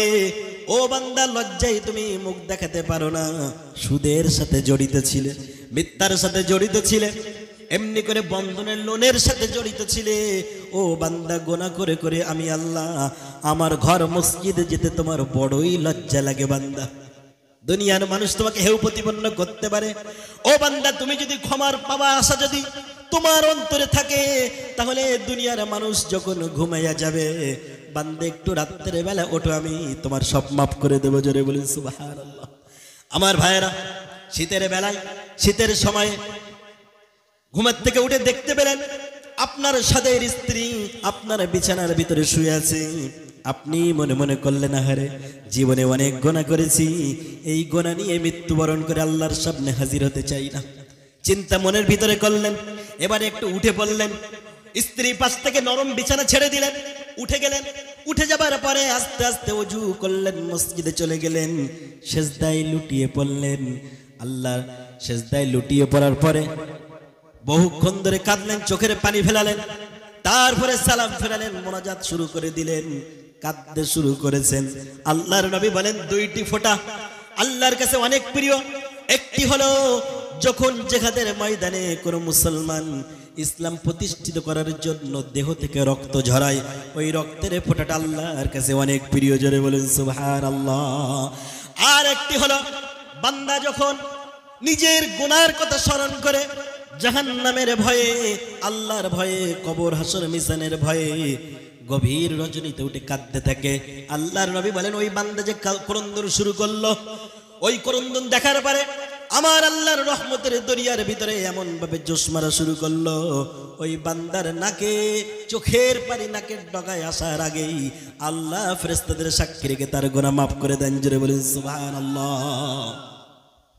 আল্লাহ এত ভালোবাসে, কত গুনাহ করেছেন। আমি যুবক ভাইদেরকে বলি, গুনাহ করেছো, ফিরে আসো, ফিরে আসো, আল্লাহ মাফ করবে। যুবক ভাইরা মনে মনে করে, আমি তো এখনো যুবক আছি, আমি তো এখনো যুবক আছি, আমার বাড়ির পাশে অমুকে মরে গিয়েছে, আমার বাড়ির পাশে আমার দাদু আমার নানা ইন্তেকাল করেছে, তার তো বয়স হয়েছে, কিন্তু আমার তো বয়স অল্প, আমার এখনো মৃত্যু অনেক বাকি আছে। আমি ওই যুবক ভাইদেরকে বলি, ও যুবক ভাই শোনো, একটুখানি কল্পনা করে দেখো, তোমার কলেজ লাইফের অনেক বন্ধু, তোমার স্কুল লাইফের অনেক বন্ধু, এখন তাদের কথা একটু স্মরণ করো, দেখো তাদের নামের লিস্টগুলো বের করো, দেখতে পাবে তোমার অনেক বন্ধু বাড়িতে নাই, তারা এখন কবরস্থানে। যারা বলেন ঠিক কিনা? কিন্তু আল্লাহ তোমাকে বাঁচিয়ে রেখেছে, আল্লাহ তোমাকে সুযোগ দিয়েছে, মৃত্যুর মানুষ যখন জন্মগ্রহণ করে আসার একটা সিরিয়াল থাকে, কিন্তু যাওয়ার কোনো সিরিয়াল থাকে কি? থাকে? থাকে না। গোনা ছাড়তে পারলে না। এই যে সামনে শীতের সময় অনেক যুবক বন্ধুরা ইন্টারনেট থেকে অশ্লীল ভিডিও নামিয়ে দেখতে থাকে, দেখতে দেখতে ঘুমিয়ে যায়। আল্লাহ নবী বলেন ইবআতু কুল্লু আবদিন আলা মা মাতা আলাই। আল্লাহর নবী বলেন যে ব্যক্তি যে অবস্থায় মৃত্যুবরণ করবে সেই অবস্থায় কাল কিয়ামতের ময়দানে তাকে উঠানো হবে। আমার ভাইয়েরা এইভাবে একটু কল্পনা করুন, দুনিয়ার কোনো মানুষ দেখলো না। ও যুবক ভাইয়েরা, ঘরের দরজাটাকে নক করে দিলে, ভিতর থেকে দরজাটা লাগিয়ে দিলে, মনে মনে করলে আমার ঘরের ভিতরে আর তো কেউ আসতে পারবে না। এইবারে দরজা লাগিয়ে দিয়ে, কম্বল মুড়ি দিয়ে, লেপ মুড়ি দিয়ে, মোবাইলে ইন্টারনেট ছেড়ে দিয়ে মোবাইল থেকে অশ্লীল ভিডিও দেখা শুরু করে দিলে, দেখতে দেখতে দেখা গেল হঠাৎ করে অশ্লীল ভিডিও তুমি দেখতেছো। দেখতে দেখতে হঠাৎ করে তার যেন মনে হলো আমার ঘরের ভিতরে কে ঢুকে গেল। হঠাৎ করে তার স্মরণ হয়ে গেল আমি তো ঘরের দরজাটা লাগিয়ে দিয়েছিলাম ভিতর থেকে, কিন্তু ঘরের ভিতরে কে ঢুকেছে। চিন্তা করতে করতে হঠাৎ করে সে ভয় পেয়ে গেল। ভয় পাবার পরে মোবাইলটা তার হাত থেকে পড়ে গেল। হঠাৎ করে সে দেখতে পেল আমার সামনে দৈত্য আকারে যেন কেউ একজন দাঁড়িয়ে আছে। এমন কেউ একজন দাঁড়িয়ে আছে যাকে আমি কোনোদিন চর্মচোখে দেখি নাই। সে তখন চিৎকার করা শুরু করলো, কিন্তু তার চিৎকারের আওয়াজ পৃথিবীর কেউ শুনতে পেল না। চিৎকার করতে করতে সে এক পর্যায়ে বুঝতে পারলো আমার সামনে দুনিয়ার কোনো মানুষ দাঁড়িয়ে নেই, বরং আমার সামনে দাঁড়ানো অবস্থায় আছে মালাকুল মউত। জোরে বলেন ঠিক কিনা? হতে পারে কি পারে না? হতে পারে। ওই যুবক ভাই তখন মনে মনে করলো কি হবে কি হবে। তখন অশ্লীল ভিডিও তার চলতেছিল। হঠাৎ করে তার জানটা কবুজ হয়ে গেল, মৃত্যু বরণ করলো। সকালবেলায় আব্বু ডাকে আম্মু ডাকে, দরজা ভিতর থেকে যখন খোলে না, তাদের অন্তরের ভিতরে ধোঁয়াশা তৈরি হলো। কিং কর্তব্য বিমূঢ় হয়ে দরজা যখন খুলে ফেললো, ভেঙে ফেললো, তখন তারা দেখতে পেল এখনো পর্যন্ত ওই যুবকের মোবাইলে অশ্লীল ভিডিও চলে, আর যুবক পৃথিবীর বুকে বেঁচে নাই, এমনকি তওবা করার সময়টুকু পায় নাই। আমার ভাইয়েরা কল্পনা করুন, আল্লাহর নবী বলেন ইবআতু কুল্লু আবদিন আলা মা মাতা আলাই। যখন যে ব্যক্তি যেভাবে ইন্তেকাল করবে ওই অবস্থায় কিয়ামতের দিনে তাকে উঠানো হবে। ওই যুবক ভাই অশ্লীল ভিডিও দেখতে দেখতে দুনিয়া থেকে বিদায় হলো। কিয়ামতের ময়দানে যদি তাকে ওই অশ্লীল ভিডিও দেখতে দেখতে তোলা হয়, তাকে যদি হাসরের ময়দানে উঠানো হয়, তার কপাল পুড়বে না খুলবে? কপাল পুড়বে, খুলবে কোনোদিন না, সরাসরি সে জাহান্নামে চলে যাবে। আমার ভাইয়ের আমি বলতেছিলাম রসুলের আদর্শ মানতে হবে। যুবক বয়স থেকে এখন থেকেই মানতে হবে। আর রসুলের আদর্শ যদি মানতে পারি, আল্লাহ আমাদের জন্য জান্নাত বরাদ্দ করে দেবে। আর যদি মুখে বলি রসুল তোমাকে ভালোবাসি, কিন্তু কাজে কর্মে দেখাতে পারলাম না, ওই ভালোবাসার কি কোনো মূল্য আছে নাকি? কোনো মূল্য? কোনো মূল্য নাই। প্রিয় ভাইরা, ওর থেকে বেশি ভালোবাসা আল্লাহ রসুলের চাচা আবু তালেব রসুলকে ভালোবাসা দিয়েছিলেন, ঠিক না? আবু তালেবের মতো আমরা কেউ কি রসুলকে এত ভালোবাসা দিতে পারবো? পারবো না। সারা জীবন রসুলকে আগলে রেখেছে নিজের সন্তান না খাইয়া আবু তালেব হযরতে রসুল করিম সাল্লাল্লাহু আলাইহি ওয়াসাল্লামকে খাইয়েছেন, কিন্তু রসুলের আদর্শ মেনে নেন নাই। মৃত্যুর সময় যখন হয়ে গেল আবু তালেবের, আল্লাহর নবী মনে মনে ভাবলেন, আরে যে চাচা আমাকে এত ভালোবাসলো, সারাটি জীবন আমাকে এত সুন্দর করে আগলে রেখে দিল, আমার গায়ে লোকের আঁচড় লাগতে দিল না, সেই চাচা আজকে আমার সামনে থেকে বিদায় নিয়ে চলে যাবে। মনটা বড় খারাপ হয়ে গেল। রসুল আস্তে করে আবু তালেবের ঘরে চলে গেলেন। মনে মনে ভাবলেন, জীবনের শেষ মুহূর্তে যদি রসুলকে একবারে কলেমা পড়াতে পারি, তাহলে এই আমার চাচাকে যদি একবারে কলেমা পড়াতে পারি, তাহলে অবশ্যই আমার চাচার জন্য জান্নাত ওয়াজিব হয়ে যাবে, ঠিক কিনা? আল্লাহর নবী ঢুকে গেলেন আবু তালেবের ঘরে। আল্লাহ রসুলকে দেখার সাথে সাথে আবু তালিব, উতবা, সাইবা, ওয়ালিদ ইবনে মুগিরা, এমনি করে আবু জেহেল, আবু সুফিয়ান, মক্কার বড় বড় কুরাইশ নেতারা রসুলের পিছে পিছে আবু তালেবের ঘরে প্রবেশ করেছে। কেন জানেন? এইবারে শোনেন, দেখবেন একটা উদাহরণ দিলে বুঝবেন। ভোটের আগে রাত্রে ভোটের যারা নেতারা, ভোট প্রার্থী যারা, দেখবেন প্রত্যেক ভোটারকে চৌকি দেয়। এটা কি জানেন? দেয় কি দেয় না? পাহারা দেয়।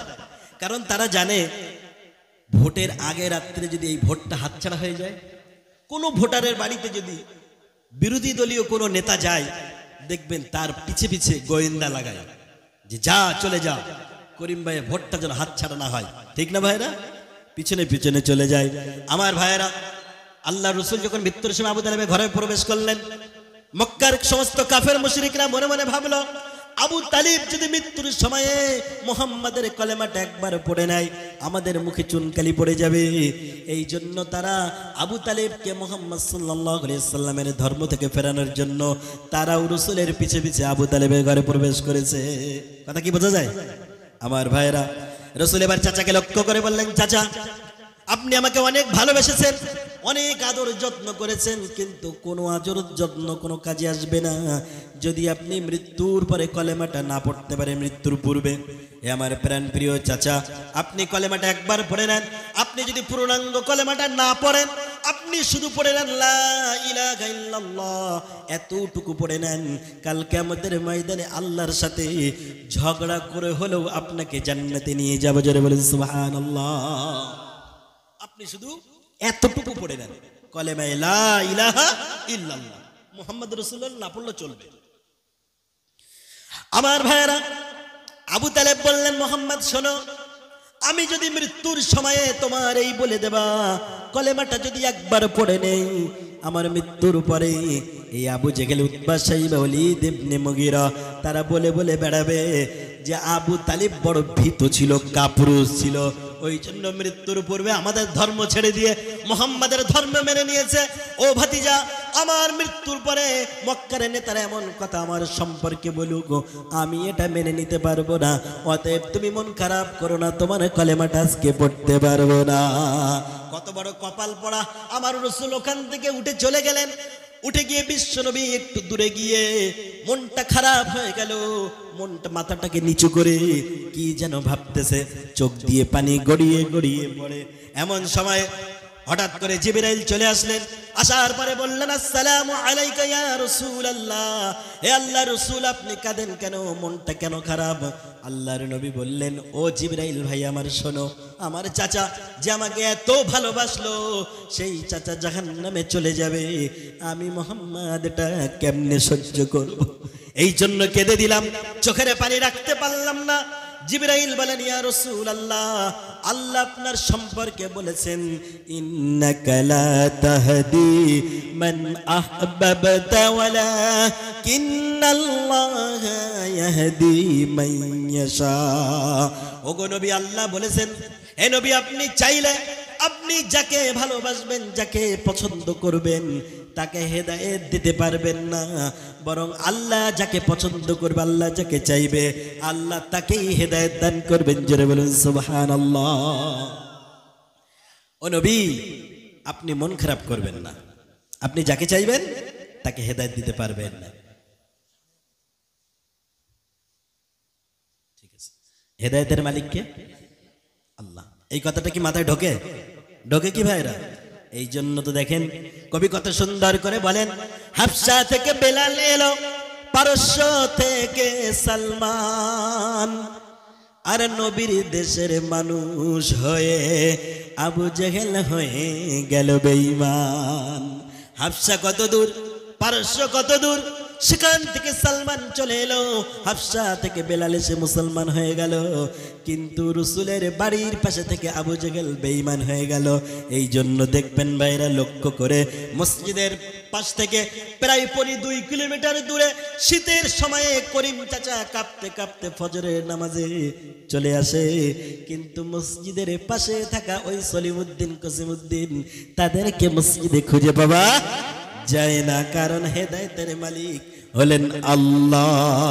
আমার প্রিয় ভাইরা, এই আয়াতটা বিশ্বনবী একদিন পড়তেছিলেন, সামনে বসেছিল হযরতে সালমান। সালমান যখন এই আয়াতটা শুনতে পেলেন আল্লাহর নবীর কণ্ঠে, সালমান রাদিয়াল্লাহু তাআলা আনহু মুস্কি মুস্কি হাসেন। আল্লাহর নবী বললেন, ও সালমান, তুমি হাসো কেন? কেন তুমি এই আয়াতটা শুনে হাসো বলো?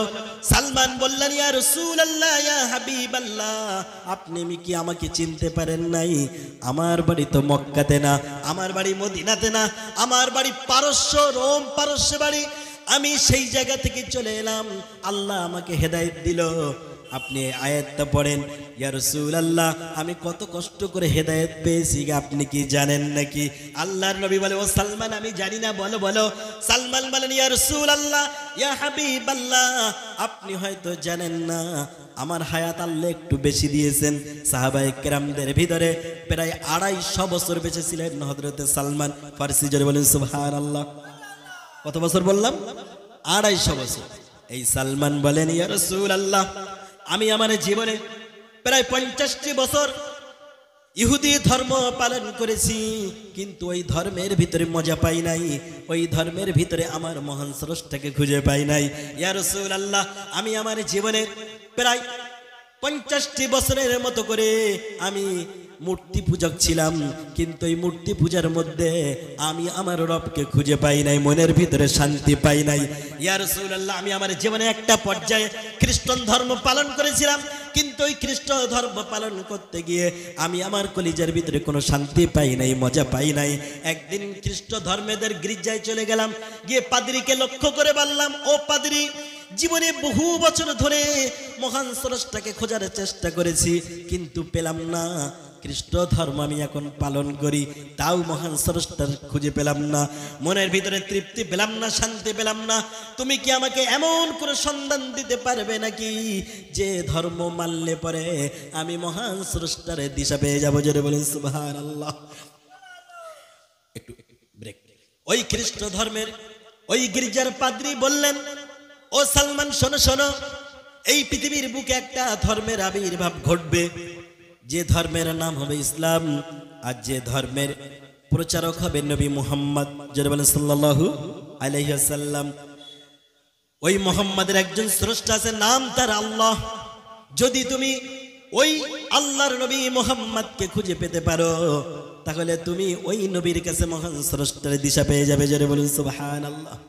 কিন্তু সালমান শোনো শোনো, আমি তোমাকে ওই মুহাম্মাদের দিশা দিতে পারি, কিন্তু খবরদার তুমি কারো কাছে আমার নাম বলতে পারবে না, কারণ তুমি যদি আমার নামটা প্রচার করে দাও তাহলে এই এলাকার মানুষেরা আমাকে বাঁচতে দেবে না। সালমান তখন মনের ভিতরে খুশি হয়ে গেলেন।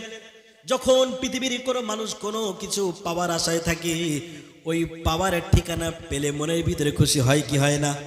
সালমান অত্যন্ত খুশি হয়ে গেল। সালমান বলল, পাদ্রী মশাই শোনো, যদি তুমি ওই নবীর ঠিকানা দিতে পারো অবশ্যই তোমার প্রোটেকশন আমি দেব, তোমার নিরাপত্তা আমি দেবো, চিন্তার কোনো কারণ নেই। একটু বলো বলো। তখন ওই পাদ্রী বললেন, ও সালমান শোনো শোনো, আখিরি নবী নবী মুহাম্মদুর রাসূলুল্লাহর দিশা যদি তুমি পেতে চাও তাহলে এই রোম পারস্য তুমি পাবে না। ওই মুহাম্মদ নবীর দিশা পেতে গেলে এই রোম পারস্য থেকে প্রায় 1500 কিলোমিটার দূরে চলে যেতে হবে তোমাকে। সেই মক্কা মদিনায়, মরুভূমির দেশ, বালির দেশ, খেজুরের দেশ, ওইখানে যদি যেতে পারো তুমি আখিরি নবীর তুমি দিশা পেয়ে যাবে। জোরে বলেন সুবহানাল্লাহ। সালমান তিনি ছিলেন হেদায়েতের ভিক্ষুক, হেদায়েত পাবার আশাটা তার ভিতরে এতটাই গেড়ে বসেছিল, তিনি শোনার সাথে সাথে বললেন, ও পাদ্রী শিগগিরই বলো আমি মক্কা মদিনায় কিভাবে যাব? ওই সময় পাদ্রী বলে দিল, ও সালমান শোনো শোনো, এই রোম পারস্য থেকে বহুদূর, এখান থেকে যদি তুমি যেতে চাও ডাইরেক্ট তুমি মক্কা মদিনায় যেতে পারবে না, ঠিকানা তুমি পাবে না। তুমি এখান থেকে রোম থেকে চলে যাও সিরিয়ায়, সিরিয়ায় গিয়ে দেখতে পাবে মক্কা মদিনার অনেক কাফেলা ব্যবসায়ী তারা ওখানে আসে, তাদের সাথে যদি একবারে তুমি সাক্ষাৎ করতে পারো তাহলে অবশ্যই ওরাই তোমার নবীর দিশা দিয়ে দেবে। সালমান মনে মনে খুশি হয়ে গেল। সালমান সাথে সাথে বলল, ও পাদ্রী তুমি তো মুহাম্মাদের ঠিকানা বললে, মুহাম্মদ সাল্লাল্লাহু আলাইহি ওয়াসাল্লামের বাসস্থান বলে দিলে, ওই আল্লাহর নবীর সমস্ত ঠিকানা তো বলে দিলে, কিন্তু এই পৃথিবীর বুকে তো অনেক মানুষ তারা ওই ভণ্ড নবীর দাবি করবে। অসংখ্য ভণ্ডদের ভিতরে খাঁটি নবীকে আমি চিনব কি করে? নমুনা দৃষ্টান্ত কি আছে নাকি? পাদ্রী বলল, সালমান শোনো শোনো, অবশ্যই 3টে দৃষ্টান্ত আছে। যদি এই তুমি 3টে দৃষ্টান্ত আলামত ফলো করতে পারো তুমি অবশ্যই সত্য নবীর দিশা পেয়ে যাবে। সুবহানাল্লাহ। সালমান খুব খুশি হয়ে গেল, কারণ তিনি হেদায়েত পাওয়ার জন্য এতটাই উদ্গ্রীব ছিলেন। তিনি বললেন, বলো বলো সেই 3টি নমুনা আলামত কি? আপনারা কি শুনতে চান? শুনতে চান কি ভাইরা? আপনারা কি ক্লান্ত হয়ে পড়ছেন? একটু দরুদ শরীফ পড়ুন, আল্লাহুম্মা সাল্লি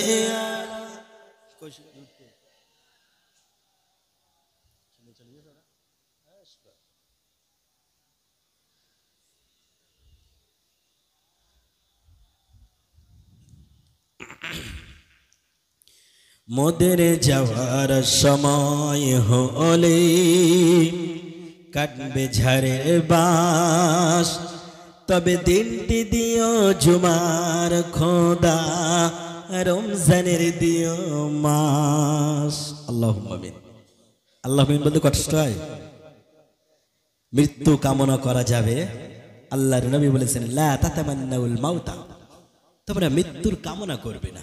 মুমিন কোনোদিন মৃত্যুর কামনা করতে পারে না, কিন্তু মুমিন এইটা চাইতে পারে, আল্লাহ তুমি আমার মৃত্যুটা জুমার দিনে দিও, আমার মৃত্যুটা রোজা হালাতে রমজান মাসে দিও।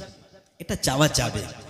এটা যদি আল্লাহ কবুল করে কপাল খুলবে কি খুলবে না ভাইরা? এই জন্য যেটা আমি বলছি একটু আমিন বলা যাবে? যাবে তো ভাইরা? আমরা কি রমজানের দিনে রোজা অবস্থায় জুমার দিনে মরতে চাই? একটু হাত তুলে দেখান তো দেখি, চাই কি চাই না? চাই।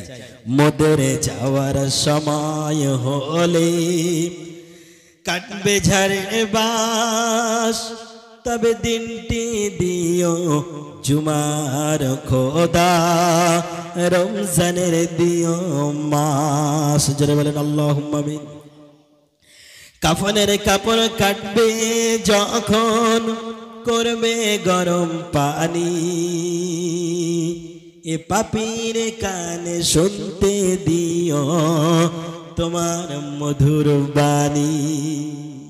মানুষ মরে যাবে, কেউ কাফনের কাপড় কাটতে যাবে, কেউ বাঁশ বাগানে বাঁশ কাটতে যাবে, কিন্তু এমন কপাল পোড়া অনেক আছে যাদের পাশে বসে কোরআন পড়ার মতো কেউ হবে না। আবার অনেক সৌভাগ্যশীল আছে যে তাদের পাশে বসে কোরআন পড়ার লোক হয়ে আমাদের মৃত্যুর পরে কোরআন পড়ার লোক পাশে বসে কোরআন পড়ুক, চাই কি চাই না? কাফনের কাপড় কাটবে যখন করবে গরম পানি, এ পাপীর কানে শুনতে দিও তোমার মধুর বাণী। আল্লাহুম্মা আমিন। পরের হাতে হবে গোসল, এ হাতে সেদিন চলবে না, সবাই বলবে এনার কথা, শুধু ইনি কথা বলবে না। সারা জীবন নিজে হাতে অনেক গোসল করেছি, অনেক সাবান মেখেছি, অনেক শ্যাম্পু করেছি, কিন্তু সেই দিন হাত থাকবে, কিন্তু ওই হাত দিয়ে গোসল করা হাত উঠবেই না। সবাই বলবে হাজী সাহেব এমন ছিল, সভাপতি সাহেব এমন ছিল, সবাই তার কথা বলবে, কিন্তু ইনি কথা বলতে পারবে না। এনাকে দিয়ে বললে হয়তো কষ্ট হতে পারে না। এবার শুনুন, পরের হাতে হবে গোসল, এ হাতে সেদিন চলবে না, সবাই বলবে আমার কথা, শুধু আমি কথা বলবো না। যেতে হবে ফিরে খোদা, শুনেছি বারে এবার, ফিরে যেন যেতে পারি হয়ে রোজাদার। সেহরি করাইয়ে দিও খোদা এই শখের দুনিয়ায়, আর ইফতারি করাইও তুমি আরশের তলায়। আল্লাহুম্মা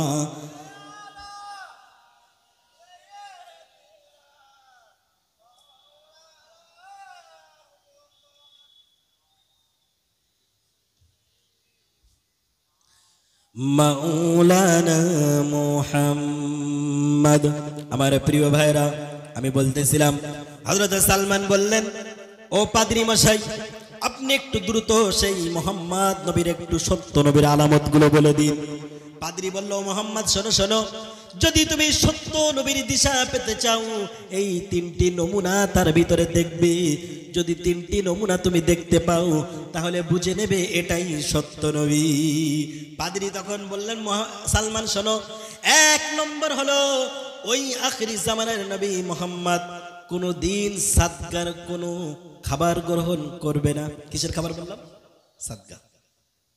আজকে অনেক আছে এমন মাদ্রাসা মসজিদের কমিটির দায়িত্ব পেয়ে সাদগা মসজিদে যখন দেয় কেউ আর দেখে না, ওইভাবে খেয়ে না। এমনকি মসজিদে কত বাতাস দেয়, কত মিষ্টি দেয়, মানতের কি সেটাও দেখে না, ওইভাবে খেয়ে নেয়, ঠিক না ভাইরা? কিন্তু মানতের কোনো মিষ্টি, কোনো খাদ্য বস্তু কোনো ধনাঢ্য ব্যক্তি খেতে পারবে না। প্রথম নম্বর নমুনা হলো আখেরি নবী নবী মোহাম্মদ কোনদিন সাদগার কোনো খাবার গ্রহণ করবে না। আর 2 নম্বর, ওই মোহাম্মদকে যদি তুমি চিনতে চাও কিছু হাদিয়ার কিছু খেজুর দিয়ে দেবে। দেখবে ওই মোহাম্মদ যিনি সাদগার মাল গ্রহণ করেন নাই, হাদিয়া বলার সাথে সাথে ওটা গ্রহণ করবে, কারণ হাদিয়া দেওয়াও সুন্নত, নেওয়াও সুন্নত। জোরে বলেন সুবহানাল্লাহ। হাদিয়া দেওয়া সুন্নত, নেওয়াও সুন্নত। এলাকার মসজিদের ইমাম একটু খুশি হয়ে কোনো সময় তার হাতে একটা তসবি দানা দিয়ে দেবেন, একটু পয়সা হলে একটা হাজি রুমাল দিবেন, কিছু কিছু মানুষকে একটু হাদিয়া দেবেন। হাদিয়া দিতে হয়, এতে মহব্বত বাড়ে, ঠিক না ভাইরা? আমরা হাদিয়া নিতে পারি। হাদিয়া, হাজি সাহেব হজ করে বাড়িতে এসেছে, যেখানেই হাজি সাহেবকে দেখে বলে আসসালামু আলাইকুম হাজি সাহেব, কবে আসলেন, ভালো আছেন তো নাকি? হাজি সাহেব বুঝে নাই এ যেভাবে সালাম দিয়েছে খেজুরটা এর আগেই বাড়ি পৌঁছানো লাগবে, জমজমের পানি অবশ্যই একে দেওয়া লাগবে, যেভাবে সালাম দিয়েছে না দিলে রাগ করবে, ঠিক না ভাইরা? সবাই এমনটি নয়, ভালো আছে আলহামদুলিল্লাহ, আপনাদের এলাকা হয়তো এমনটি নেই, কিন্তু মানুষ ওয়েট বুঝে সালাম দেয়। রসুল এমন একজন ছিলেন, রসুলকে কেউ সালাম আগে দিতে পারত। একবার এক সাহাবী দেওয়ালের আড়ালে অথবা গাছের আড়ালে সে মনে মনে ভাবছিল যে আজকে আমি রসুলকে আগে সালাম দেবই দেব। দেওয়ালের আড়ালে দাঁড়িয়ে রসুলকে দেখে সালাম দিয়েছে। রসুল বলছে এইভাবে লুকিয়ে থেকে সালাম দিলে হবে না, সামনাসামনি এসো, দেখবো তুমি আগে দিতে পারো না আমি আগে দিতে পারি। আজ কিছু মানুষ আছে গরিবকে দেখে সালাম দেয় না, পয়সাওয়ালাকে দেখে সালাম দেয়। আবার কিছু এমন হুজুরও আছে, দেখছো গরিব মানুষ, পোশাক ভালো না, ও সালাম দিয়েছে, সালামের জবাব দেয় ওয়ালাইকুম আসসালাম, কি বলে, মানে এমন ভাবে জবাব দেয় যেখানে দেখলে মনে হয় 3 দিন হুজুর খাইনি, ঠিক না? কিন্তু যিনি সালাম দেবেন, জবাব যিনি দেবেন, উচিত হবে তার উত্তরটা ওই সালাম দাতার থেকে যেন একটু জোরে হয়, এটাই হলো ভদ্রতা, ঠিক না ভাইরা? রসুল এই আদর্শ শিক্ষা দিয়েছেন। রসুল বলছে যখন তোমার সাথে কেউ কথা বলবে তুমি তার মুখের দিকে তাকিয়ে থাকবে, সে যেন বোঝে তুমি তার কথায় গুরুত্ব দিচ্ছ, অবহেলা করছো না। আপনার সাথে একজন কথা বলছে, আপনি এদিকে তাকিয়ে আছেন, সে বুঝে নেবে কি এ আমার প্রতি খুশি না, আমাকে অবজ্ঞা করছে, অবহেলা করছে। রসুল এ কথাও বলেছেন যদি তোমরা কারোর দিকে তাকাও শুধু মুখটা ঘুরিয়ে দেখবে না, বরং পুরো বডিটাই ঘুরাবে, এটা ভদ্রতা, শিষ্টাচারিতা জোরে বলে সুবহানাল্লাহ। রসুল বলেছেন যখন তোমরা কোনো ছোটকে দেখবে স্নেহ করবে। কেন স্নেহ করবে?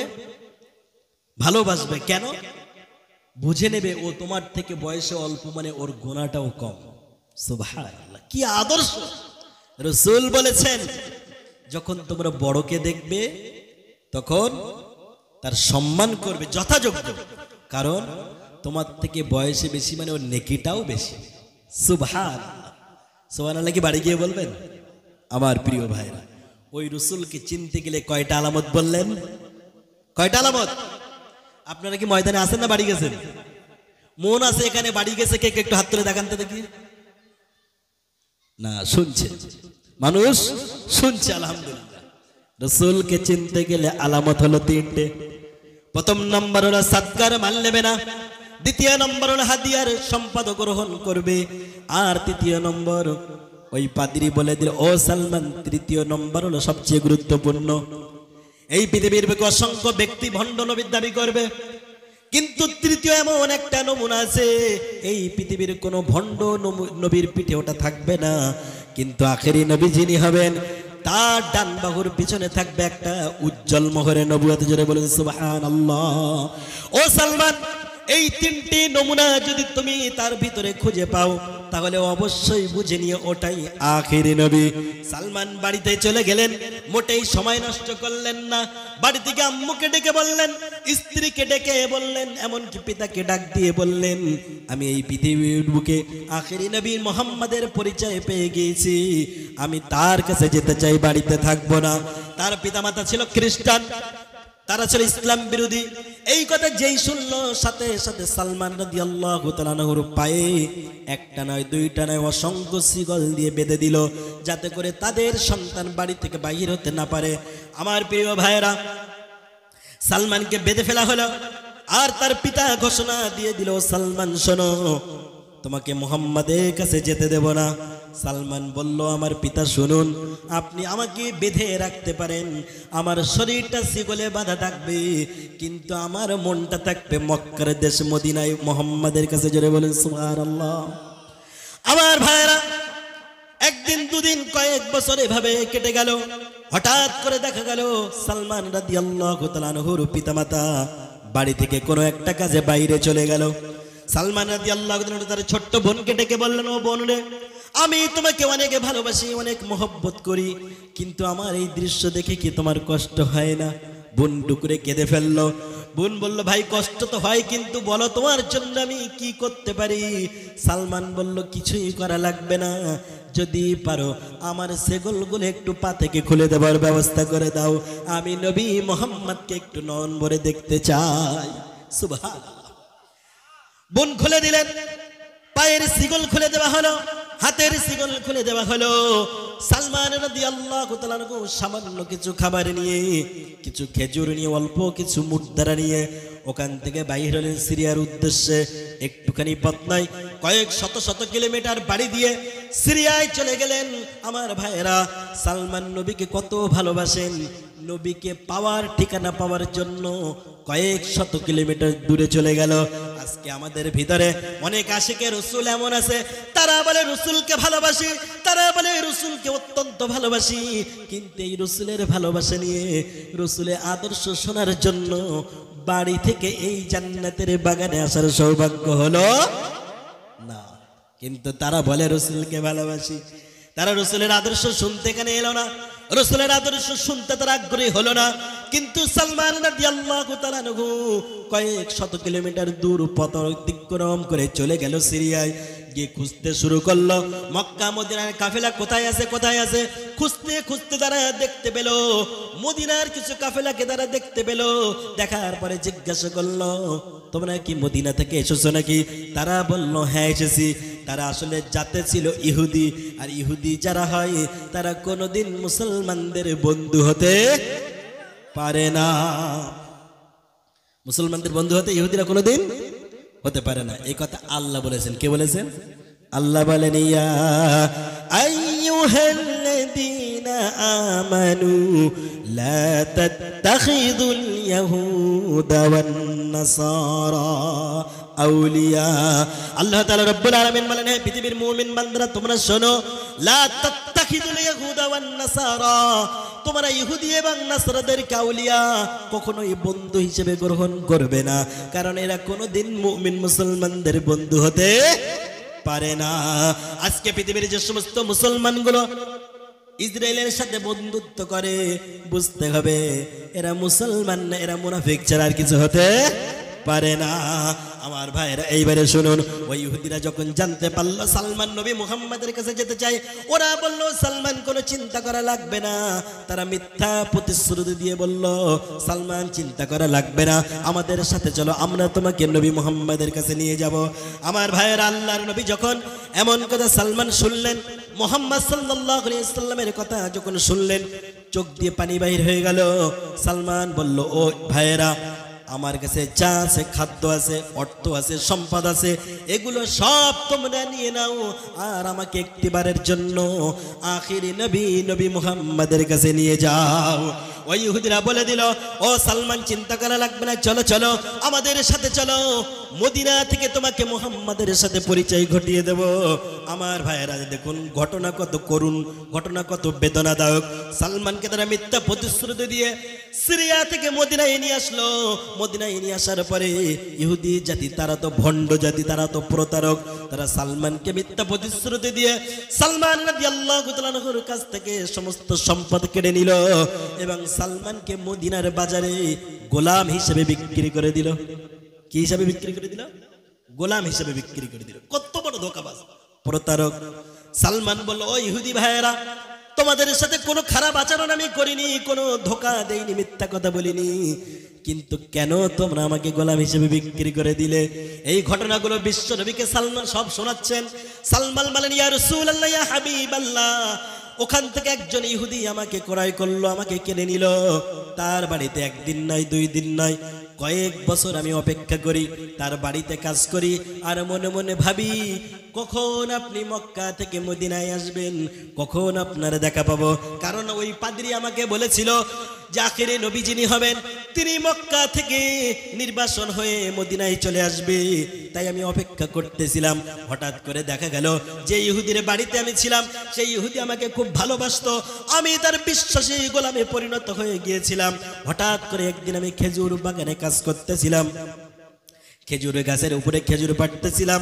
হঠাৎ করে আমার কানের ভিতরে একটা আওয়াজ ভেসে আসলো, ওই মদিনার বাজারে কে যেন একজন ইহুদি চিৎকার দিয়ে দিয়ে বলছিল, ও মদিনার ইহুদিরা শোনো, আমাদের কপাল পুড়ে গেছে, কারণ এই মদিনায় মক্কা থেকে একজন নবী, নাম তার মুহাম্মদ, সে মক্কা থেকে মদিনায় চলে এসেছে, অতএব আমরা ইহুদি জাতি আমাদের কপাল পুড়ে গেছে। এই কথা কে যেন ঘোষণা করতেছিল, চিৎকার দিয়ে দিয়ে বলতেছিল। সালমান বলেন, ইয়া রাসূলুল্লাহ, ইয়া হাবিবাল্লাহ, আমি তখন খেজুর গাছের উপরে ছিলাম, যেই মাত্র এই কথাটা আমার কানের ভিতরে চলে এলো, কান থেকে ভেদ করে ওই কথাটা আমার কলিজায় গিয়ে আঘাত করলো, এমন ভাবে আঘাত করলো আমি সালমান কিছুক্ষণের জন্য অজ্ঞান হয়ে গেলাম, হুঁশ হারিয়ে ফেললাম। খেজুর গাছ থেকে একদম উড়ন্ত পাখির মতো অজ্ঞান হয়ে খেজুর গাছ থেকে নিচে পড়ে গেলাম। আমার মালিক আমার পাশে চলে গেল, আমার মাথায় পানি দিয়ে দিল। আমার যখন হুঁশ ফিরল, আমি দেখি একজন ইহুদি পাশে দাঁড়িয়ে আছে, সে অপরিচিত ছিল। আমি তাকে ডাক দিয়ে বললাম, ও ইহুদি ভাই, বলো বলো, তুমি একটু আগে ঘোষণা করতেছিলে মদিনায় নাকি মক্কা থেকে একজন নবী এসেছেন, নাম তার মুহাম্মদ, তুমি কি ঘোষণা করতেছিলে? যদি তুমি এটা ঘোষণা করে থাকো, ওই নবীর কাছে আমাকে একটিবারে নিয়ে চলো। সালমান যখন এমন কথা বলে দিল, সাথে সাথে ওই ইহুদি দেখা গেল সে মুহাম্মদ সাল্লাল্লাহু আলাইহি ওয়াসাল্লামের বড় শত্রু ছিল। সাথে সাথে সালমানের গালে একটা জোরে থাপ্পড় মারলেন। সালমান রাদিয়াল্লাহু তাআলা থাপ্পড় খেয়ে মাটিতে লুটিয়ে পড়লেন, চোখ দিয়ে পানি বাইর হয়ে গেল, অগ্নি চক্ষু হয়ে গেল, চোখ দুটি নীল হয়ে গেল। সালমান আবার টলমল অবস্থায় আবার উঠে দাঁড়ালেন, দাঁড়িয়ে বললেন, ও ইহুদি ভাই, একটা গালে থাপ্পড় মেরেছো, তোমার মনে হয়তো শান্তি হয় নাই, তুমি যদি পারো আর একটা গালে থাপ্পড় মারো, কিন্তু আগে বলো নবী মুহাম্মদ কোথায় এসেছে? জোরে বলুন সুবহানাল্লাহ। তোমার মন চাইলে আরো একটা থাপ্পড় আমাকে কষাও, কিন্তু তুমি বলো আখেরি নবী মুহাম্মদ কোথায় এসেছে? ওই ইহুদি রেগে গেল। ওই ইহুদি যখন রাগান্বিত হয়ে গেল, আমার ভাইয়েরা, সালমানের যিনি মালিক ছিল, ওই সালমান ফার্সির মালিক যে ইহুদি ছিল, তিনি ছিলেন শান্ত মানুষ, ভদ্রলোক, তার একটু দয়া হলো। তিনি মনে মনে ভাবলেন, সালমান কোনোদিন আমার সাথে খারাপ আচরণ করিনি, এই সালমান যখন মুহাম্মদকে দেখতে চায় আমি তাকে নিয়ে যাব। সাথে সাথে ওই তার মালিক বলে দিল, সালমান, তুমি যদি নবী মুহাম্মদকে দেখতে যাও, যাও, আমি তোমাকে ছুটি দিয়ে দিলাম, অল্প কিছুক্ষণের জন্য মুহাম্মদের কাছ থেকে ঘুরে আসো, আবার অল্প সময়ের ভিতরে আমার কাছে চলে আসবে। সালমান এই কথা শুনে আত্মহারা হয়ে গেল, খুশিতে আবেগ আপ্লুত হয়ে গেল। সালমান কিছু খেজুর নিয়ে দৌড় দিলেন, দৌড়াতে দৌড়াতে উনি চলে গেলেন আইয়ুব আনসারীর বাড়িতে। বিশ্বনবী আইয়ুব আনসারীর বাড়িতে বসা ছিল। আল্লাহর নবীকে দেখার পরে সালমান বলেন, আমি যখন রাসূলকে দেখলাম, আমার যেন মনে হলো আসমানের চাঁদ আমার সামনে ধরা দিয়েছে। জোরে বলুন সুবহানাল্লাহ। সালমান বলেন, আমি যখন রাসূলকে দেখলাম, আমার সারা জীবনের কষ্ট যাতনা সব কিছু অন্তর থেকে দূরীভূত হয়ে গেল, কারণ আমার রাসূল এমন রাসূল ছিলেন। সাহাবায়ে কেরাম বলেন, আমরা ক্ষুধার্ত অবস্থায় রাসূলের কাছে যখন আসতাম, রাসূলকে যখন একটিবার দেখতাম, রাসূলের নূরানী চেহারা দেখার পরে আমাদের সমস্ত ক্ষুধা নিবারণ হয়ে যেত। জোরে বলুন সুবহানাল্লাহ। রাসূল এত সুন্দর নবী, মায়ার নবী ছিলেন, দেখলেই ক্ষুধা নিবারণ হয়ে যেত। রাসূলের মতো সৌন্দর্য এই পৃথিবীর বুকে কার ছিল না, আর হবেও। হযরত আয়েশা বলেন, একদিন গভীর রজনীতে আল্লাহ রাসূলের সাথে বসে বসে কথা বলছি, চাঁদনি রাত। রাসূলের ঘর তো আমাদের মতো এমন টাইলস দেওয়া ছিল না, ছাদ ছিল না, খেজুর পাতার ছাউনি। বসে বসে ঘরে বসে বসে আসমানে চাঁদ দেখছে। হযরত আয়েশা বলেন, রসুলের সাথে বসে বসে আসমানের চাঁদের দিকে তাকিয়েছিলাম। আমি একবার রসুলের দিকে দেখি, আর একবার আসমানের চাঁদের দিকে দেখি। দেখতে দেখতে দেখতে পেলাম রসুলের দিকে দেখতে দেখতে দেখতে একবার চাঁদের দিকে তাকাই। আল্লাহর নবী আমাকে জিজ্ঞাসা করলেন, ও আয়েশা রে, আমি দেখলাম তুমি একবার চাঁদের দিকে তাকাও, আর একবার আমার দিকে নজর করে তাকাও। ও আয়েশা, বলো কি দেখো, তোমার মনের ইচ্ছাটা কি বলো? হযরত আয়েশা বলেন, ইয়া রাসূলুল্লাহ, ইয়া হাবিবাল্লাহ, আমি একবার আসমানের চাঁদের দিকে তাকাই, আর একবার আমার প্রাণ প্রিয় রসুলের আল্লাহর হাবিবের দিকে তাকাই। আমি দেখি আমার ঘরে প্রিয় নবীর সৌন্দর্য বেশি না আসমানের চাঁদের সৌন্দর্য বেশি? আমি দেখি। আল্লাহর নবী বললেন, ও আয়েশা, কি অনুধাবন করলে, কি অনুধাবন করলে? হযরত আয়েশা বলেন, ইয়া রাসূলুল্লাহ, ইয়া হাবিবাল্লাহ, আসমানের চাঁদ যখন দেখি আর আপনার দিকে তাকাই, আমার যেন মনে হয় দিনের সূর্যের আলোর সামনে প্রদীপের আলোটা যেমন ডাউন মনে হয়, আমার রসুলের সৌন্দর্যের কাছে চাঁদের সৌন্দর্য এরকম ডাউন মনে হয়। জোরে বলুন সুবহানাল্লাহ।